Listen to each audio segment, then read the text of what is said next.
Hello friends, I hope आप सब काफ़ी ज़्यादा अच्छे रहेंगे और मेरे सारे कंटेंट को काफ़ी अच्छे से एंजॉय करते रहेंगे।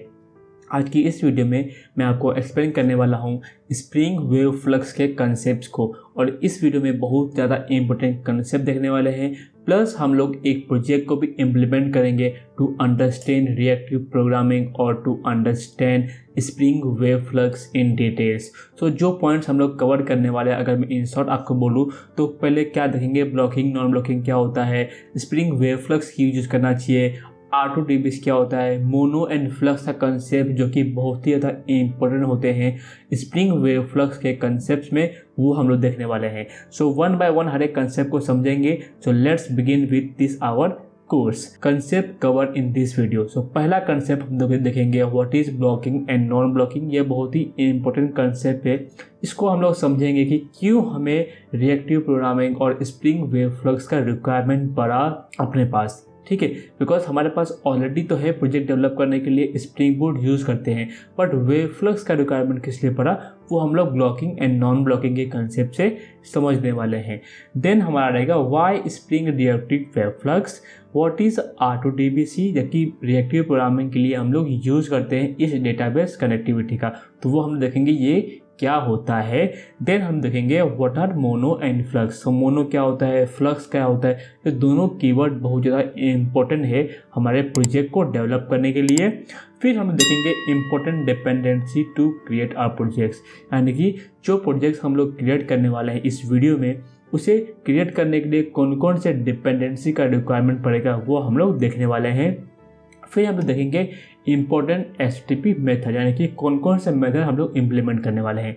ठीक है, और इसके बाद हम लोग करेंगे एक्चुअल इम्प्लीमेंटेशन, और यहाँ पे हम लोग यूज़ करेंगे इंटेलिजी आईडी, जहाँ पे हर एक कोड को हम लोग स्क्रैच से यानी कि फ्रॉम द स्टार्ट हम लोग स्टार्ट करने वाले हैं। ठीक है, so without wasting any time let's understand what is blocking and non blocking. So आप यहाँ पे एक इमेज देखेंगे।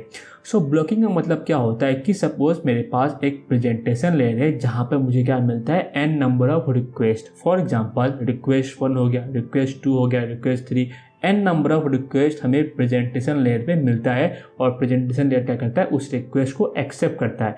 अभी प्रेजेंटेशन लेयर और डीबी लेयर के बीच में suppose n number of layers है, 2 और 3 लेयर्स है, जहाँ पे सर्वलेट थ्रेड जो है 1 है, 2 है, 3 है। ठीक है, अभी देखिए डीबी लेयर का काम क्या होगा, डीबी लेयर का जो भी वर्कर थ्रेड होंगे 1, 2, 3, ये क्या करेगा, डीबी को एक्सेस करेगा और वहाँ से डेटा फेच करके जो भी रिक्वेस्ट रहेगा उसके अगेंस्ट उसे रेस्पॉन्स देगा। ठीक है, ये एक बेसिक वर्कफ्लो है। अभी यहाँ पे क्या होता है, जो सर्वलेट थ्रेड नंबर 1 है उसने क्या किया, वर्कर थ्रेड 1 पे असाइन हुआ और वो गया डेटाबेस को एक्सेस करने के लिए। और देखेंगे ना, सर्वलेट थ्रेड 2 हो गया, सर्वलेट थ्रेड 3 हो गया, ये दोनों जो है वो क्या है, ब्लॉक्ड स्टेट में। तब तक ब्लॉक स्टेट में रहेंगे जब तक पहला वाला जो है उसको डेटा ना मिल जाए, वो अनब्लॉक ना हो जाए। जैसे वो अनब्लॉक होगा उसके बाद नेक्स्ट थ्रेड जो है वो एग्जीक्यूट होगा। इससे क्या बोलते हैं हम लोग, ब्लॉकिंग, यानी कि दूसरा रिक्वेस्ट जो है वो पहले रिक्वेस्ट के एंड होने का वेट करता है। So this is not good for our environment और आवर एप्लीकेशन, बिकॉज जो रिसोर्स है उसका हम लोग प्रॉपर वे में यूटिलाइज नहीं कर पा रहे हैं। तो इसलिए जो है हम लोग समझेंगे अभी नॉन ब्लॉकिंग क्या होता है। सो नॉन ब्लॉकिंग में क्या होता है, यहाँ पे आप देखेंगे मेरे पास एक साइकिल्स है।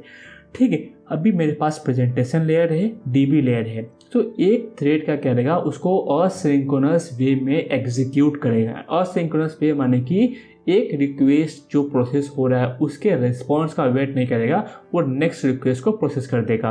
तो एक बार हमारे पास एक इवेंट है जिसके पास इवेंट हैंडलर है, ये जाएगा डेटाबेस में वैल्यू फेच करेगा इवेंट्स, और इसके बेसिस पे जो लूप है ये हमारा नंबर ऑफ थ्रेड के साथ क्या होगा, स्विच होते जाएगा। जितना कम नंबर ऑफ थ्रेड रहेगा उतना ज़्यादा स्विच होगा, और नंबर ऑफ थ्रेड ज़्यादा रहेंगे तो प्रोसेसिंग जो है कैपेबिलिटी वो हमारा सिस्टम का बढ़ जाएगा। ठीक है, एंड जो भी रिजल्ट रहेगा वो कॉलबैक एग्जीक्यूशन के साथ हम लोग रिटर्न कर देंगे उस रिक्वेस्ट के अगेंस्ट। तो यहाँ पे क्या हो रहा है, बेसिकली कोई भी प्रोसेस जो है वो ऑन होल्ड और वेटिंग स्टेट में नहीं जा रहा है, हमारा काम जो है वो एंड टू एंड प्रॉपरली चल रहा है। So this is the basic concept of blocking and non-blocking. Why spring reactive wave flux? Spring reactive web flux हमें क्यों नीड पड़ा?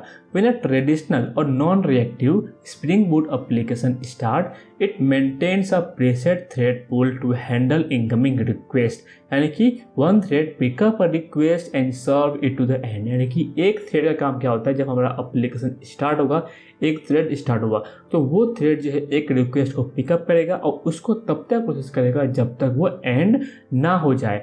In this approach if the request involve a blocking यानी कि heavy database call, जहाँ पे हमारा database को hit करने के लिए बहुत ज़्यादा टाइम लगेगा, यानी कि हैवी क्वेरी है तो मल्टीपल डेटाबेस को इंटरेक्ट करता है, उसके बेसिस पे हमें रेस्पॉन्स मिलता है, तो वो हो गया हैवी डेटाबेस कॉल. सो वहाँ पे क्या होगा, और long processing time, then the thread remains in a waiting state until the response is send to the client. जब तक रेस्पॉन्स नहीं मिलेगा तब तक जो दूसरे थ्रेड है वो क्या रहेंगे, वेटिंग स्टेट में रहेंगे, और जो दूसरे रिक्वेस्ट है वो भी हमारे रहेंगे वेटिंग स्टेट में. So, in the meantime, this thread cannot be used to handle other requests, resulting in a waste of resource, memory and CPU. So, बहुत ज़्यादा CPU on hold पे रहेंगे. उससे क्या होगा, जो CPU का काम कोई और हमारा थ्रेड कर सकता है वो अभी CPU वेटिंग सेट में है, तो उसका रिसोर्स जो है वो बिना मतलब का यूटिलाइज हो रहा है, राइट. देन हम लोग देखते हैं next point is what is R2DBC. So R2DBC का फुल फॉर्म होता है reactive relation database connectivity. So R हो गया 2 बार and then DBC. So relative relational database connectivity is a specification designed from the ground up for reactive programming with SQL database. यानी कि जो R2DBC है उसका यूज ही होता है हमारे रिएक्टिव प्रोग्रामिंग के अगेंस्ट. और ये जो रिएक्टिव प्रोग्रामिंग का जो R2DBC है वो सपोर्ट करता है, लाइक MySQL पकड़ लेंगे, जो भी अपना S2 हो गया, MariaDB हो गया, MS SQL हो गया, PostgreSQL हो गया, Oracle हो गया, तो बहुत सारे डेटाबेस के साथ ये है सपोर्ट करता है. तो कोई भी कंपैटिबिलिटी का इशू हमें जो है R2DBC के साथ नहीं मिलता है, ठीक है. नेक्स्ट है हमारा what are mono and flux. ये बहुत इंपॉर्टेंट कंसेप्ट है, इसको आप ध्यान से समझिए, ठीक है. The spring wave flux handler method handles the request and returns mono and flux as a response. यानी कि जो हम लोग कोड इम्प्लीमेंट करने वाले रहेंगे ना, उसमें जो भी मेथड हम लोग राइट करेंगे वहाँ पे जो भी रिटर्न टाइप रहेगा मेथड का वो हम लोग मोनो रखेंगे या फिर हम लोग फ्लक्स यूज़ करने वाले हैं, ठीक है. Mono and flux are both implementation of the publisher interface. इसको पब्लिशर इंटरफेस क्यों रहता है, देखिए जो भी हम लोग रिक्वेस्ट को सेंड करेंगे अपने एप्लीकेशन में, वहाँ से जो है हमें रिस्पॉन्स को पब्लिश करके हमारे पास मिलेगा, इसलिए उसको बोलते हैं पब्लिशर इंटरफेस. यानी कि जो सब्सक्राइबर रहेगा वो सब्सक्राइब करेगा और पब्लिशर क्या करेगा, पब्लिश करेगा रिकॉर्ड को, पब्लिश करेगा रिस्पॉन्स को यूज़र और क्लाइंट को, ठीक है. ये हो गया. अ mono objects can emits at most one value. This is very important line. Mono का मतलब होता है एक, यानी कि जो भी मेथड हम लोग लिखेंगे अगर वो मेथड हमारा रिटर्न करता है सिर्फ एक वैल्यू को तो उसका रिटर्न टाइप रहेगा mono. So for the on next request and then terminates with the on complete signal और in case of failure on error. यानी कि जो भी हम लोग मोनो करते हैं अगर सपोज किसी केस में अगर वो सक्सेस होता है तो करेंगे ऑन कंप्लीट सिग्नल के साथ, अगर वो फेल होता है तो हम लोग रिटर्न करते हैं ऑन एरर. सो ये जो है इन डिटेल्स में हम लोग उतना नहीं जाएंगे, जब हम लोग इम्प्लीमेंट करेंगे तो सक्सेस सिनारियो ही कवर करने वाले अभी के लिए, ठीक है. देन होता है फ्लक्स. अभी जो है mono objects can emit at most one value, तो फ्लक्स क्या करेगा, मल्टीपल वैल्यू. यानी कि जब भी हम लोग मोर देन वन वैल्यू को रिटर्न करेंगे और इनफाइनाइट वैल्यू को रिटर्न करेंगे तो उस केस में जो है हम लोग यूज़ करने वाले फ्लक्स. फॉर एग्जाम्पल अगर मैं बताऊं, सपोज मुझे चाहिए एक स्टूडेंट का डेटा, तो मैं क्या करूँगा, मैं यूज़ करूँगा मोनो कंसेप्ट का. अगर मुझे चाहिए डेटाबेस से मल्टीपल यानी कि पूरे स्टूडेंट का लिस्ट चाहिए तो मैं यूज़ करूँगा वहाँ पे फ्लक्स कंसेप्ट का. सो ये डिफरेंस होता है मोनो एंड फ्लक्स में. अभी मैं आपको बताता हूँ कि कौन कौन से डिपेंडेंसी हमारे पास रिक्वायरमेंट रहेंगे. सो आप ये जो है नोट डाउन कर लीजिए, यही डिपेंडेंसी हम लोग यूज़ करेंगे प्रोजेक्ट को क्रिएट करने के लिए. जैसे हो गया R2DBC हो गया, अपना वेब फ्लक्स हो गया. हम लोग जो भी स्प्रिंग वेब क्रिएट करते थे पहले वहाँ पे हम लोग वेब डिपेंडेंसी यूज़ करते थे, बट रिएक्टिव प्रोग्रामिंग में हम लोग यूज़ करेंगे वेब फ्लक्स विदाउट. यानी कि अगर आप लोग यूज़ करते हैं सिर्फ स्प्रिंग बूट स्टार्टर वेब तो हम लोग रिएक्टिव प्रोग्रामिंग को इम्प्लीमेंट नहीं कर सकते, हमें यूज़ करना पड़ेगा रिएक्टिव वेब डिपेंडेंसी। ठीक है, देन हम लोग यूज़ करने वाले हैं PostgreSQL, फिर हम लोग यूज़ करेंगे Lombok for the getter and setter, and then हम लोग यूज़ करेंगे स्प्रिंग डॉक ओपन API यानी कि API डॉक्यूमेंटेशन के लिए। ठीक है, ये हो गया बेसिक। इसी हम लोग स्लाइड को रिफर करेंगे अपने प्रोजेक्ट को क्रिएट करने के लिए।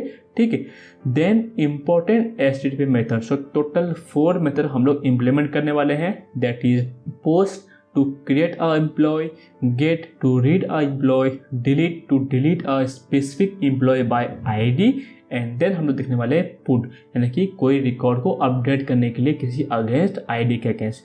सो ये हो गया हमारा एक important overview about spring reactive web flux. I hope आपको काफ़ी ज़्यादा समझ में आया रहेगा कंसेप्ट को। अभी हम लोग जो है कोडिंग करने वाले हैं। सो कोडिंग करने के लिए मैं जाऊँगा IntelliJ IDEA में। सो मैं आ चुका हूँ IntelliJ IDEA में। यहाँ पर मैं क्लिक करूँगा फाइल, न्यू प्रोजेक्ट्स, और इसका नाम दूंगा मैं स्प्रिंग रिएक्टिव एग्जाम्पल। ठीक है, सिलेक्ट करना है, लैंग्वेज जावा रहेगा, टाइप जो है मेमोरी होना चाहिए। ध्यान से देखिए, एग्जाम्पल जो है जैसे फॉर एग्जाम्पल ग्रुप है, इसको मैं कर दूंगा कोड मिथ, एंड यहाँ पर इसको मैं निकाल लेता हूँ। देन जावा का 17 पैकेजिंग जार, कुछ भी चेंज करने की जरूरत नहीं है, सिर्फ टाइप जो है उसको मैवन पे सेलेक्ट कर लीजिएगा। ठीक है, देन करते हैं नेक्स्ट पे क्लिक, एंड यहाँ पर हमें सारे डिपेंडेंसी को स्पेसिफाई करना है। तो पहला है R2DBC, spring R2DBC, PostgreSQL driver था हमारे पास, और क्या था याद कीजिए, Lombok था। ठीक है, एंड हमारे पास हो गया R2DBC हो गया, ड्राइवर हो गया, Lombok हो गया। सो वेब फ्लक्स यूज़ करने वाले हैं और ओपन API स्टार्टर डिपेंडेंसी। सो मैं यहाँ पे आ जाऊँगा वेब फ्लक्स, तो रिएक्टिव प्रोग्रामिंग ये सेलेक्ट करना है, सेकेंड नंबर वाला। ठीक है, देन हम लोग करेंगे क्रिएट, एंड जो अपना ओपन API का है ना उसको हम लोग कर देंगे लोड। ठीक है, सो हम लोग उसको डायरेक्टली कोडिंग करेंगे, एंड वहाँ पे हम लोग उसे टाइप करके उस डिपेंडेंसी को लोड कर लेंगे। तो मैं आता हूँ pom.xml में, एंड यहाँ पर सारे डिपेंडेंसी जो है हमारे लोड हो चुके हैं, दैट इज़ गुड। एंड यहाँ पर एक और डिपेंडेंसी मैं यूज़ कर सकता हूँ, डिपेंडेंसी एंड org.spring.doc। ठीक है, एंड यहाँ पे ओपन API का वर्जन जो रहेगा वो हम लोग सिलेक्ट कर सकते हैं, और इसको चेंज करना पड़ेगा हमें। सो आर्टिफैक्ट जो है वो हम लोग स्पेसिफाई करेंगे spring doc open API starter web flux UI। ठीक है, स्प्रिंग डॉक ओपन API यहाँ पे करेंगे starter web flux API, starter web flux UI, sorry यहाँ पे आएगा हमारा UI। ठीक है, दैट्स इट। इसको हम लोग करते हैं रिफ्रेश, एंड यहाँ पर जो है डिपेंडेंसी का वर्जन हमारा करेक्ट है। तो ये हमने सारे डिपेंडेंसी को लोड कर लिया, ये बेसिक टास्क हमारा कंप्लीट हो चुका है। अब एक चीज़ मैं आपको बताऊँ, जो भी हम लोग यहाँ पे अभी प्रोजेक्ट का स्ट्रक्चर देख लेते हैं। ठीक है, तो यहाँ पे रिसोर्स में एप्लीकेशन प्रॉपर्टीज़ है, देन जावा के अंदर हमारा स्प्रिंग रिएक्टिव एग्जाम्पल एप्लीकेशन का मेन फाइल क्रिएट हो गया। अभी हम लोग जो है इम्प्लीमेंट करने वाले हैं एम्प्लॉय डेटा के ऊपर। सो फर्स्ट ऑफ ऑल मैं 3 पैकेज क्रिएट कर लेता हूँ, यानी कि एक रहेगा मेरा कंट्रोलर, एक रहेगा मेरा मॉडल। सो मॉडल के अंदर हम लोग क्रिएट करने वाले हैं अपना क्लास, यानी कि जिसके ऊपर हम लोग काम करने वाले हैं। एक रहेगा हमारा रिपोजिटरी पैकेज। ठीक है, so let's create the package as repository. यहाँ पे आता हूँ रिपोजिटरी, एंड देन हम लोग फर्स्ट ऑफ ऑल जब भी एप्लीकेशन क्रिएट करेंगे ना, फर्स्ट ऑफ ऑल हमें क्रिएट करना पड़ेगा मॉडल, जिससे हमारा इम्प्लीमेंटेशन जो है स्टेप काफ़ी ज़्यादा ईजी पड़ जाए। मैं आता हूँ मॉडल के ऊपर, यहाँ पे करता हूँ न्यू जावा क्लास, और यहाँ पे कर दूंगा मैं एम्प्लॉय। ठीक है, क्लास क्रिएट किया। अभी देखिए ये जो एम्प्लॉय है ना, फर्स्ट ऑफ ऑल ये हमारा होने वाला है टेबल। सो टेबल का नेम जो है मैं यहाँ पे स्पेसिफाई कर दूंगा EMP, दैट्स इट, ये हो गया। अभी यहाँ पर मुझे कुछ फील्ड डिक्लेयर करने पड़ेंगे। ठीक है, फॉर एग्जांपल एक तो प्राइमरी की डिक्लेयर करना पड़ेगा, private integer ID, then private string name, private string city, and private then integer then age. ठीक है, तो ये हमने कुछ फील्ड डिक्लेयर कर लिया, इतना ठीक है। अभी हमें यहाँ पे ना प्राइमरी की डिक्लेयर करना पड़ेगा। सो प्राइमरी की के लिए हम लोग यूज़ करते हैं एनोटेशन @id एनोटेशन। ठीक है, सो ये हो गया हमारा प्राइमरी की क्रिएट। अभी देखिए जो हमारा एम्प्लॉय है ना, इसका हमें गेटर सेटर क्रिएट करना पड़ेगा। तो हमने जो है एक डिपेंडेंसी को लोड किया हुआ है, यहाँ पे आप देखेंगे लोम्बोक डिपेंडेंसी। सो इस लोम्बोक डिपेंडेंसी का यूज़ करके हमारा टास्क काफ़ी ज़्यादा ईजी पड़ जाता है। तो ये मैं यहाँ पे करूँगा @getter @setter all argument constructor @no argument constructor. ठीक है, इतना हो गया। और हम लोग ना एक यहाँ पे कंस्ट्रक्टर क्रिएट करेंगे जहाँ पर हमें आईडी को इग्नोर करना है। Without ID parameterize constructor create करना है जिसमें हमें आईडी को इंक्लूड नहीं करना है। तो कंस्ट्रक्टर पे क्रिएट करेंगे, सबको सिलेक्ट करके हमें जो है यहाँ पे सबको सिलेक्ट करते हैं, इसको अनसिलेक्ट करते हैं एंड ये 3 select and okay, that's it. इतना ही करना है बस, ये हमारा हो गया। अभी जो है हम लोग एक एम्प्लॉय रिपोजिटरी क्रिएट करेंगे, यानी कि जो कि इंटरफेस कहलाएगा एम्प्लॉय रिपोजिटरी, जिसका काम रहेगा डेटाबेस के साथ लिंकेज करना। ठीक है, ये हमारा इंटरफेस है।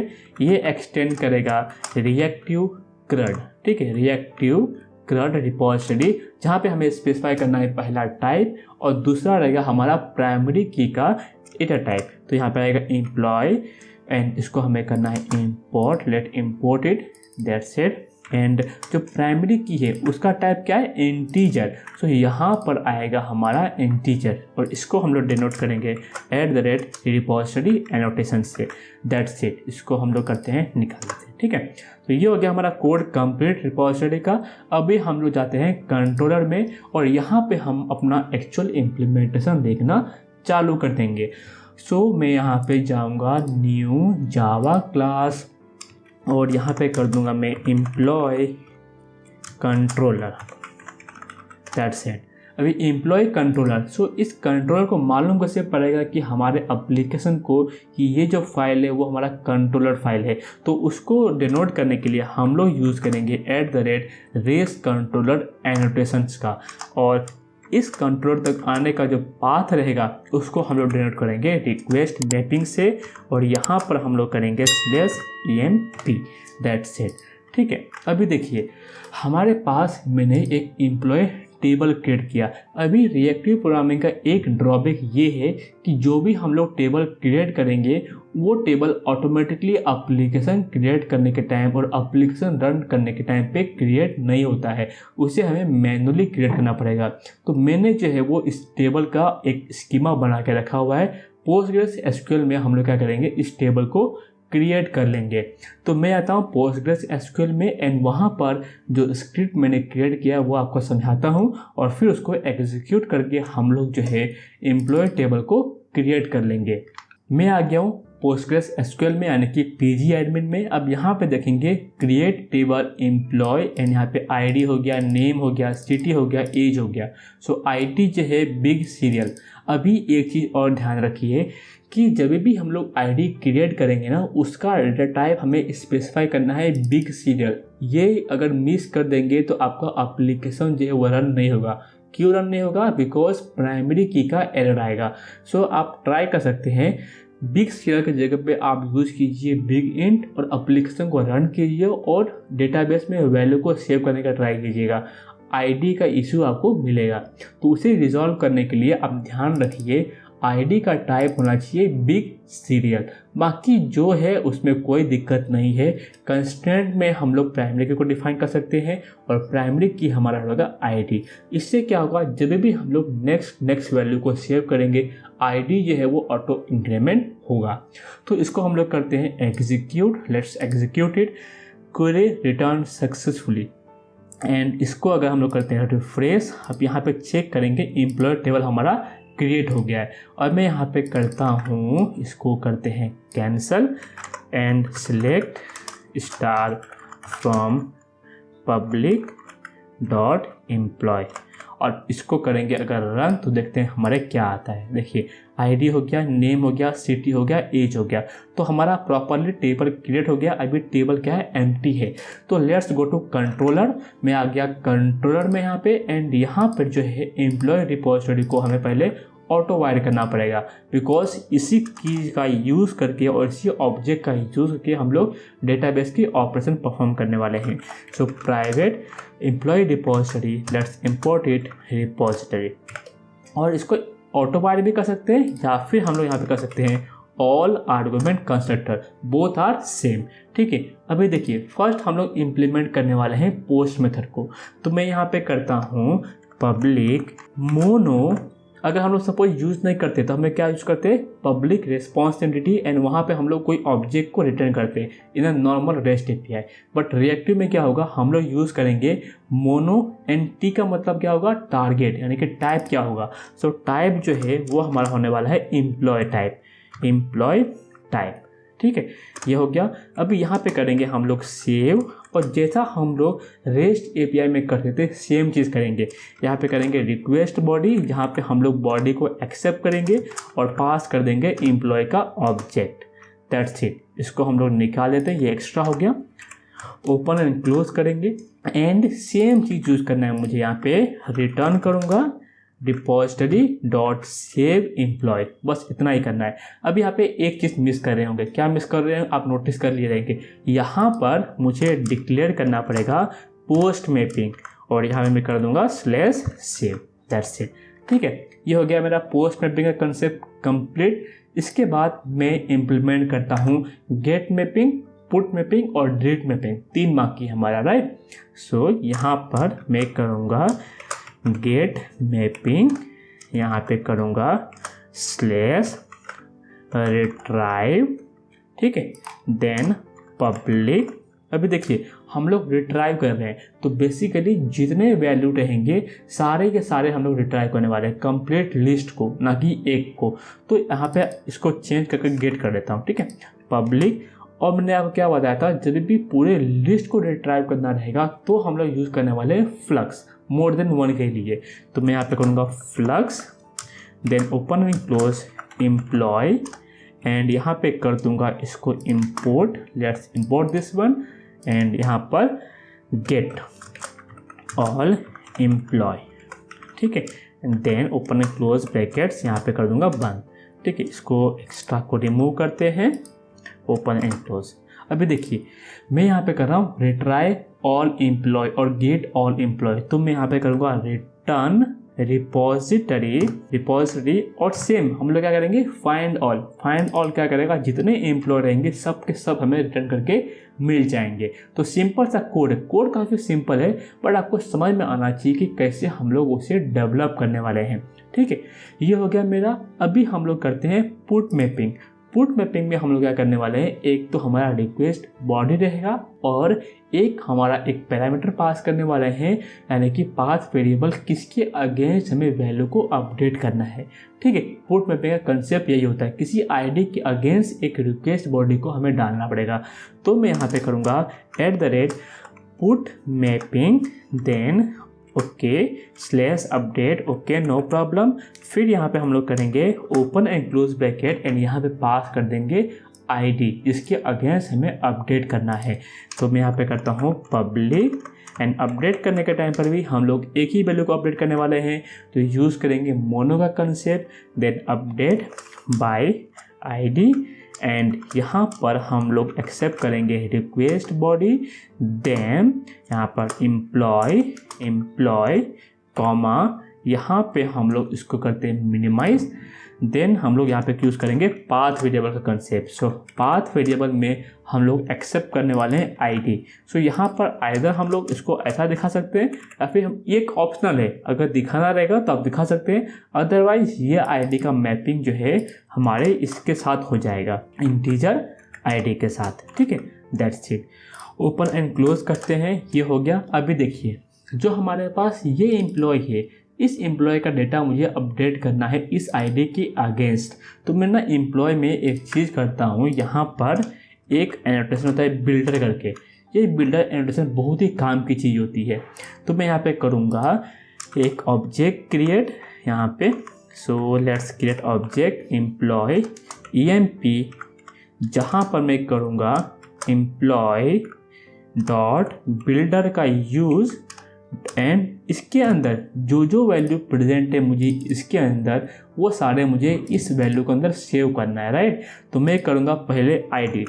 सो क्या होता है ना, हम लोग कॉल करेंगे सेव मेथड को ही, बट एक सेव मेथड क्या करेगा, इंसर्ट करता है, और एक सेव मेथड क्या करेगा, अपडेट करता है। दोनों में डिफरेंस क्या होता है कि अगर जो हम लोग सेव के अंदर जो भी ऑब्जेक्ट पास करेंगे, अगर उसके अंदर id ऑलरेडी प्रेजेंट है तो वो करेगा अपडेट। यानी कि सपोज मैं यहाँ पे अगर id पास करता हूँ तो ये कर देगा अपडेट। अगर मैं id पास नहीं करता हूँ तो ये कर देगा इंसर्ट। आप ट्राई कर सकते हैं, जब आप ये मेथड ट्राई करेंगे और ये कोड रन करते रहेंगे तो आप ट्राई कीजिए ये चीज़ को, आप समझ में और अच्छे से आ जाएगा। फिर मैं यहाँ पे करता हूँ, सपोज जो भी करना रहेगा, नेम करना है तो एम्प्लॉय डॉट गेट नेम कर दूंगा। फिर सपोज आपको करना है सिटी तो सिटी कर सकते हैं, एम्प्लॉय डॉट गेट सिटी। और फिर अगर आपको करना है, सपोज मुझे करना है एज, तो यहाँ पे कर दूंगा एम्प्लॉय डॉट गेट एज। और ये सब करने के बाद ना मुझे लास्ट में इसे बिल्ड करना पड़ेगा, तो डॉट बिल्ड। ये मेरा ऑब्जेक्ट हो गया क्रिएट, इसको मैं कर दूंगा सेव। सो रिपोजिटरी डॉट सेव और यहाँ पास कर दूंगा emp, दैट्स इट। ये हमारा हो गया कंप्लीट, इसको कर देंगे रिटर्न। तो इस तरीके से हमने मेथड देख लिया पुट मैपिंग का। अभी हमारा लास्ट जो है वो बचा है हमारा कौन सा, डिलीट मैपिंग।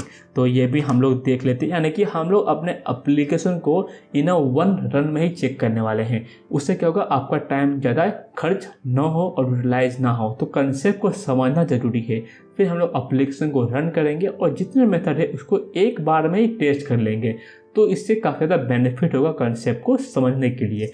तो यहाँ पे करता हूँ डिलीट मैपिंग, और जब आप इम्प्लीमेंट करने बैठेंगे ना तो भी आप ट्राई कीजिए, इस वीडियो को एक बार अच्छे से देख के समझ लीजिए। नहीं समझता है वापस से देखिए, और जब आप इम्प्लीमेंट करने जाएंगे तो एक बार में ही ट्राई कीजिए इम्प्लीमेंट करने का। फिर क्या होगा ना, अगर सपोज आप डेवलपमेंट करने के टाइम पे कोई इशू फेस करते हैं तो आपको याद रहेगा कि हाँ ये इशू फेस करता हूँ, ये इससे मुझे ध्यान रखना है, ठीक है।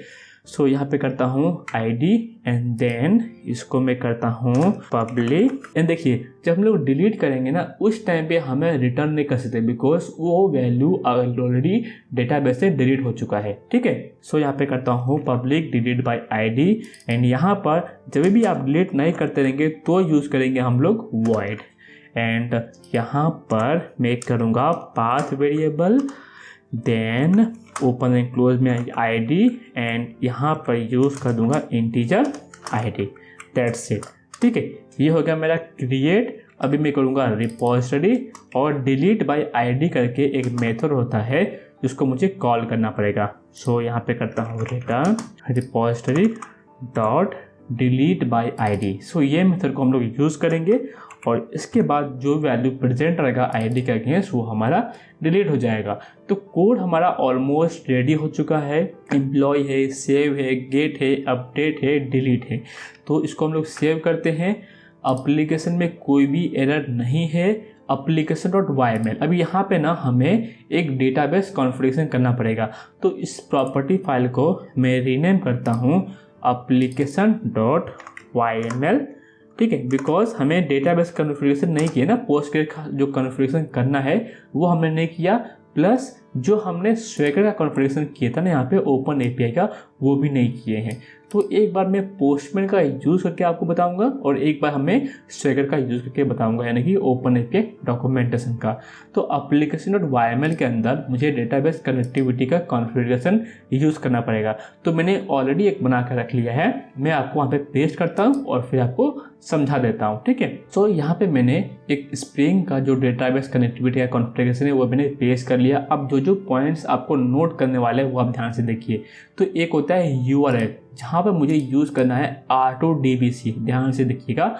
एंड यहाँ पर जो स्वेगर का ओपन एपीआई का URL है वो एंड पॉइंट रहेगा मेरा स्वेगर UI। और आपको पता रहेगा, अगर आप थोड़ा सा अगर फेमिलियर रहेंगे तो बाय डिफ़ॉल्ट पोर्ट जो होता है स्प्रिंग बूट एप्लीकेशन का वो होता है 8080। अगर आप चेंज करना चाहते हैं तो आप इसको भी चेंज कर सकते हैं, ठीक है। सो अभी के लिए इसको सेव करते हैं और एप्लीकेशन को हम लोग रन करके देखते हैं कोई एरर आ रहा है कि नहीं आ रहा है। अगर कोई भी एरर नहीं आया यानी कि हमारा एप्लीकेशन सक्सेसफुली क्रिएट हो चुका है, ठीक है। लॉग में जाते हैं यहाँ पे आप देखेंगे हमारा एप्लीकेशन ये आएगा नेटी स्टार्टेड ऑन पोर्ट 8080। अगर आपने नोटिस किया रहेगा जब भी हम लोग रेस्ट एपीआई क्रिएट करते हैं तो वहाँ पे आता है Tomcat started on port 8080, but जब भी हम लोग रिएक्टिव प्रोग्राम में यूज़ करते हैं तो वहाँ पे नेटी आता है। ठीक है, तो ये 2 पॉइंट्स आप ध्यान में रखिएगा। 8080 पे स्टार्ट हुआ है, कहते हैं पोस्टमैन में, और हर एक एंड पॉइंट को हम लोग हिट करेंगे 1 by 1। तो इसको मिनिमाइज करता हूँ, इसको मिनिमाइज करता हूँ, और हम लोग आते हैं पोस्टमैन में। ठीक है, मैं आ चुका हूँ पोस्टमैन में। यहाँ पे करता हूँ न्यू। फर्स्ट ऑफ ऑल हम लोग कर देंगे गेट पे click, so local host /get, और इसको हम लोग सेंड करते हैं। तो एक भी डेटा 404 नॉट फाउंड। ठीक है, अभी हम लोग करेंगे पोस्ट। सो पोस्ट पे क्लिक करते हैं, बॉडी भी जाएंगे, देन हमें रॉ पे क्लिक करना है और इसको करना है जेसन। अभी यहाँ पर हमें पास करने पड़ेंगे नेम के अंदर डाल दूंगा सपोज ऋषभ, देन एक सिटी में डाल दूंगा मुंबई, फिर है हमारा एज पैरामीटर, सो एज में डाल दूंगा 27। ठीक है, इसको करते हैं ब्यूटीफाई, तो ये ऑटोमेटिकली फॉर्मेट हो जाता है। अभी मुझे करना है सेव, तो एंड पॉइंट में हिट करूंगा सेव का। अभी ये जो path/get है ये एरर क्यों आया, बिकॉज हमारा एंड पॉइंट जो है वो एम्प्लॉय से होगा। मैंने यहाँ पे मिस्टेक कर दिया था, यहाँ पे /employee/save आएगा, इसलिए यहाँ पे पाथ नॉट फाउंड आया था। ठीक है, माय मिस्टेक। अभी इसको करते हैं हम लोग पोस्ट। सो देखिए ID 1 आया, name Rishabh, city and age 27। अभी इसको करता हूँ सपोज रितेश मुंबई, इसको करता हूँ मैं 23, इसको मैं सेंड करता हूँ। अभी इसको सपोज करता हूँ कोई रहेगा राहुल, सो राहुल को मैं करता हूँ दिल्ली से, एंड इसका एज करता हूँ सपोज 25, और मैं करता हूँ पोस्ट। सो टोटल 3 रिकॉर्ड मैंने क्रिएट किए। मैं आता हूँ गेट पे, इसको करता हूँ गेट और सेंड पे। देखिए 1 2 3, इसका मतलब जो भी रिकॉर्ड मैंने क्रिएट किया है वो सारे रिकॉर्ड हमारे डेटाबेस में प्रेजेंट होना चाहिए। तो पीजी एडमिन में जाके मैं आपको ये भी दिखा देता हूँ। ठीक है, मैं आ गया पीजी एडमिन में। अभी आप देखेंगे पहले जो था हमारा एक भी रिकॉर्ड नहीं था, इसको अगर एग्जीक्यूट करूँगा तो देखिए ये हमारे पास डेटा प्रेजेंट हो गया, और मैपिंग भी प्रॉपर है। नेम के अगेंस्ट नेम स्टोर हुआ है, सिटी के अगेंस्ट सिटी स्टोर हुआ है, एज के अगेंस्ट एज स्टोर हुआ है, और आईडी भी 1 2 3 प्रॉपरली इंक्रीमेंट हो रहा है। तो गए पोस्टमैन में, हमने चेक कर लिया पोस्ट, हमने चेक कर लिया गेट, हम चेक करते हैं अभी पुट मेथड, और पुट मेथड में हम लोग यूज़ करेंगे update/1, और यहाँ पर ये जो रिकॉर्ड है इसको मैं करता हूँ कॉपी पेस्ट ब्यूटीफाई। ऋषभ को करता हूँ मैं ऋषभ कुमार, और मुंबई को सपोज करता हूँ MUM। अभी इसको करना है मुझे अपडेट, तो सेंड पे क्लिक करूँगा तो रिकॉर्ड हमारा हो गया अपडेट ID 1 के अगेंस्ट। अगर इसको मैं करूँगा गेट, और सपोज यहाँ पे करता हूँ गेट, लेट्स सी। देखिए यहाँ पर जो ऋषभ कुमार था ये मेरा अपडेट हो गया। पहले था ऋषभ, तो नेम हो गया ऋषभ टू ऋषभ कुमार, और सिटी हो गया मुंबई टू मुंबई। ठीक है, MUM हो गया MUM। अभी देखिए ये हो गया मैं दोनों क्रिएट। अभी हमारा लास्ट मेथड है वो हमारा है डिलीट। सो मैं यहाँ पे करता हूँ delete/1। अभी देखिए जो भी रिकॉर्ड है ना वो हमारा डिलीट हो जाएगा, यानी कि ID 1 हमारा रिकॉर्ड डिलीट हो जाएगा, और टोटल रिकॉर्ड 3 है तो बचेंगे टोटल 2। तो इसको मैं करता हूँ सेंड। देखिए डेटा डिलीट हो चुका है। अगर मैं करता हूँ गेट पे क्लिक, और यहाँ पे करता हूँ गेट देन सेंड, तो टोटल 2 ही रिकॉर्ड मुझे मिल रहे हैं। तो डेटाबेस में अगर जाता हूँ और इसको करता हूँ मैं रन, तो यहाँ पे आप देखेंगे टोटल 2 रिकॉर्ड प्रेजेंट है। सो इस तरीके से हमने जो है स्प्रिंग वेव फ्लक्स के कंसेप्ट को काफ़ी अच्छे तरीके से देख लिए हैं। अगर आपको वीडियो पसंद आया है तो वीडियो को जरूर लाइक कीजिए, चैनल को सब्सक्राइब किए बिना मत जाइए। और भी अमेजिंग कंटेंट जो है मैं इस चैनल पर लेके आने वाला हूँ स्प्रिंग बूट के ऊपर, अपाचे काफका के ऊपर, बहुत ही मज़ा आने वाला सीख के। सो वीडियो को जरूर लाइक कीजिए। मिलते हैं नेक्स्ट वीडियो में। Till then take care and bye bye. जय हिंद।